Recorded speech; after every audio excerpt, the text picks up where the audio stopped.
नमस्कार। नेपाल इस समय बड़े संकटों से घिरा नजर आ रहा है। सोशल मीडिया पर बैन की वजह से जनता, खास करके युवाओं और छात्रों में गहरी नाराजगी देखने को मिल रही है। नेपाल में कई शहरों में सरकार के खिलाफ लोग सड़क पर उतर आए हैं। विरोध प्रदर्शन की आड़ में औद्योगिक संस्थान, सरकारी दफ्तरों और थानों पर हमले किए जा रहे हैं और मॉल्स और बैंकों में घुसकर लूटपाट की घटनाएं भी सामने आ रही हैं। प्रदर्शनकारी राष्ट्रपति भवन, संसद, सुप्रीम कोर्ट, प्रधानमंत्री कार्यालय तक पहुंचकर आगजनी कर चुके हैं। कई मंत्रियों के घरों को भी निशाना बनाया गया, यहाँ तक कि उन्हें सड़कों पर पिटाई का भी सामना करना पड़ा है। हमने अभी कई वीडियो में देखा होगा कि वहाँ के पूर्व विदेश मंत्री की सड़क पे दौड़ाकर उनको पीटा जा रहा है।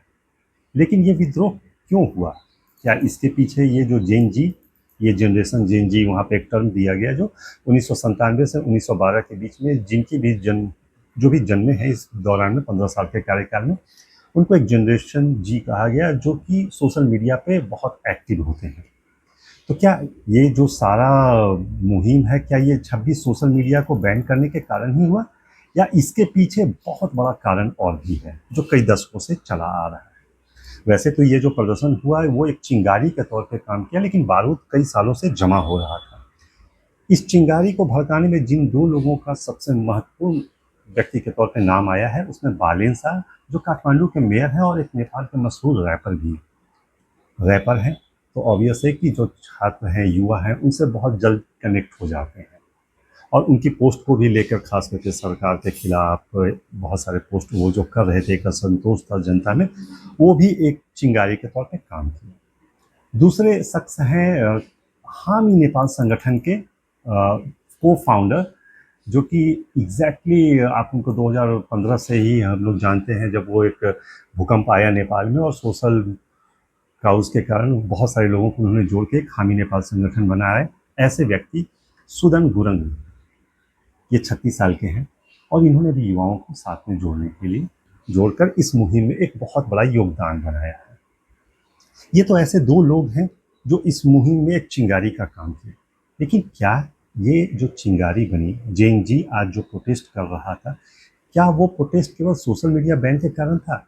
नहीं, इसका जवाब नहीं है, क्योंकि ये चिंगारी पिछले 90 के दशक से स्टार्ट हुई। 2008 के बाद से कई सरकारों के बनने के बाद जो असंतोष हुआ, उसके पीछे भी कई कारण थे, जिसमें रोजगार से जुड़े हुए, कृषि से जुड़े हुए, औद्योगिक से जुड़े हुए, बेरोजगारी, बहुत सारे ऐसे कारण थे जिसके कारण ये असंतोष जन्मा। हम पटल पे जब जाते हैं तो जब 1990 के बाद से बहुदलीय संगठनात्मक जो राजतंत्र तो था ही, लेकिन उन्होंने बहुदलीय जो पार्टियां होती है उसको भी उन्होंने लोकतंत्र में लाया। इसके कारण क्या हुआ कि पिछले 35 सालों में 26 प्रधानमंत्री बदल गए।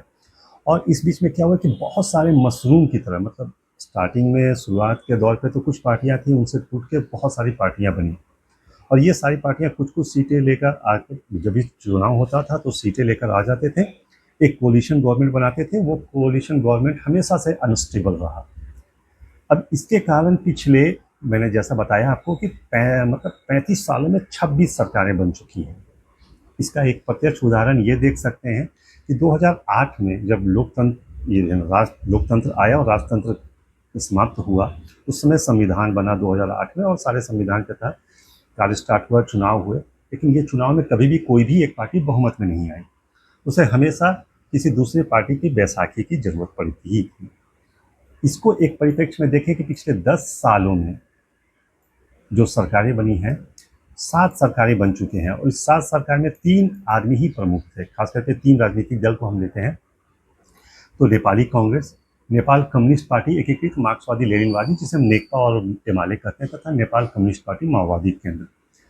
और इन तीनों के जो सेंटर पॉइंट पे थे, जो नेपाली कांग्रेस के थे, वो शेर बहादुर देउबा थे। खड़ग प्रसाद ओली जो थे वो जनरली नेकपा एमाले के थे और जो हमारा नेपाल कम्युनिस्ट पार्टी है उसके प्रचंड, यानी कि पुष्प कमल दहल प्रचंड थे। यही पिछले 10 साल में 7 बार सरकार बनी और इनमें प्रधानमंत्री यही 3 व्यक्ति बने।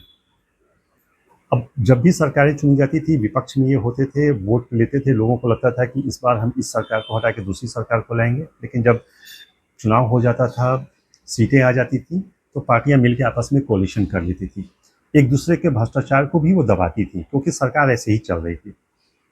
इसके बीच में जनता बेरोजगारी से त्रस्त थी, लोगों के पलायन से त्रस्त थी। बहुत सारे लोग पलायन कर रहे थे नेपाल से भारत में और खास करके मिडिल ईस्ट में। सरकार इन पर ध्यान नहीं देना चाह रही थी, इन सब सारी चीज़ों को दबा भी रहे थे खास।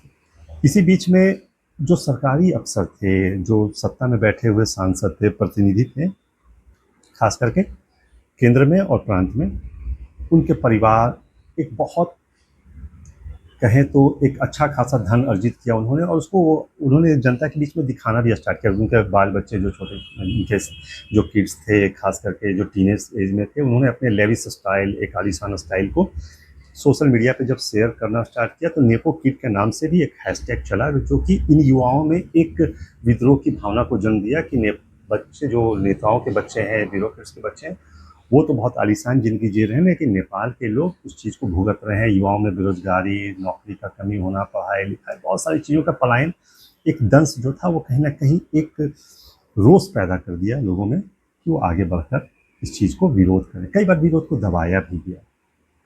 इस बीच में ये भी खास देखा गया कि लोगों में वापस उस राजतंत्र को लाने के लिए एक मुहिम चला, और इस मुहिम में खास करके धीरे धीरे ये लोग सब लोग एकत्रित होते कि या तो यहाँ पर राजतंत्र ला जाए, नहीं तो सेना का बहाली हो। ये अभी खास करके इस विद्रोह के बाद ये डिमांड था। एक सर्वे में ये भी बताया गया कि लोगों में संघीय सरकार, यानी कि जो केंद्र सरकार नेपाल की थी, ओली सरकार की, और जो प्रांतीय स्तर पर सरकार थी, उसके प्रति बहुत रोष था। लोगों को अपने खास करके निकायों में जो लोकल जनप्रतिनिधि थे, उनमें उन लोगों का विश्वास अटूट था, लेकिन प्रांत और उसके ऊपर जो हम संघीय ढांचे यानी केंद्र में कहते हैं, उसमें बहुत असंतोष था। तो ये विद्रोह ये आज नहीं तो कल होना ही होना था, केंद्र के खिलाफ और प्रदेश के खिलाफ। इसलिए इस विद्रोह में जो एक मुहिम आया कि हम केंद्र को चेंज करें, नए सरकार को बनाएं, और इस भावनाओं में सारे लोग इकट्ठा हुए और ये चिंगारी का काम किया, ये जो सोशल मीडिया बैन हुआ, क्योंकि ये भी वहाँ पे एक आय का जरिया था। सोशल मीडिया कंटेंट्स बनाना युवाओं में एक प्रचलन बनता जा रहा है, और नेपाल भी इससे छूटा नहीं था। बहुत लोग इसके थ्रू अपना कहीं ना कहीं उनके इनकम का ये स्रोत था, जिसको इन्होंने बैन कर दिया। और ये सारे अमेरिकी ऐप थे, चाइना के जो ऐप थे उसको कहीं बैन नहीं किया गया। टिकटॉक ऑलरेडी वहाँ पे था। कहीं ना कहीं वो चाइना का एक प्रभाव वहाँ देखने को मिला, क्योंकि चाइना वहाँ के सिस्टम और ब्यूरोक्रेसी और सरकार में घुस चुकी थी। लोग इससे भी त्रस्त थे, और इस कारण से ये एक बहुत ही विस्फोटक रूप लिया, जो हम लोगों ने देखा कि कल पूरा सत्ता परिवर्तन एक तरीके से ही हो गया। युवाओं का मार्च पूरे काठमांडू में, कई शहरों में ये प्रोटेस्ट हुए। केपी शर्मा ओली को भी किसी अननोन जगह पे भागना पड़ा, पता नहीं वो कहाँ है और कहाँ शरण लेंगे, इसका भी कोई श्योरिटी नहीं है। अब वहाँ की जनता चाह रही है कि एक स्टेबल गवर्नमेंट हो, एक या तो राजतंत्र हो या सेना अपने तरीके से कोई डिप्यूट करे, या कोई एक ऐसी सरकार बने जो नेपाल के बारे में सोचे। इन सब सारी चीज़ों पर भी हम आगे नज़र रखेंगे, और जो भी नेपाल का घटनाक्रम, भारत का उसमें कैसा जनरली परिप्रेक्ष्य रहेगा, तो वो भी हम सारी चीज़ों पर एक बार ध्यान रखेंगे, और इन सब चीज़ों को हम आपके साथ शेयर भी करेंगे। तब तक के लिए आप सबका धन्यवाद। कृपया चैनल को लाइक, सब्सक्राइब और शेयर करें।